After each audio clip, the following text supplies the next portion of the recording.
po si Lester Yu. Ako po ang Presidente at CEO ng Frutas Holdings Incorporated. Nagsimula kami, siguro mga 2 or 3 square meters na cart sa SM City, Manila.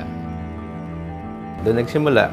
Ganun lang kasimple. Tapos 21 years na kami ngayon. Napakaraming challenges. Una, kapag wala kang pera, di ba? Paano ka magkakaroon ng pera? Mahina ang benta. Pangalawang malaking challenge dahil wala ka namang kapital. Paano ka makakakuha ng magagaling na tao? The primary reason for listing during that time was really to raise funds. I'm Calvin Chua, Director and Chief Financial Advisor, Frutas Holdings. In the Frutas IPO, it was roughly 1 billion pesos. About 800 million pesos went to the company.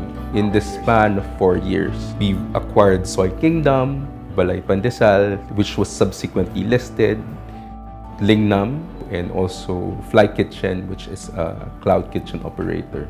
Since the IPO, we have actually grown larger, covering more products and now having more formats. To be part of the exchange brings a lot of credibility to our company. Alam din niya, ay matino to. Nagbabayad to ng tamang buwis. Nagbabayad to ng tama sa tao. Alam na niya automatic. I see a lot of companies raising funds too late or doing their IPO too late when it's already beyond their growth stage. So it's quite important that you really create a growth story, make a differentiation. Yung una naming listed company, Frutas Holdings. Yung pangalawa namin, yung Balay Pandesal. Meron pa bang liliit sa pandesal, di ba?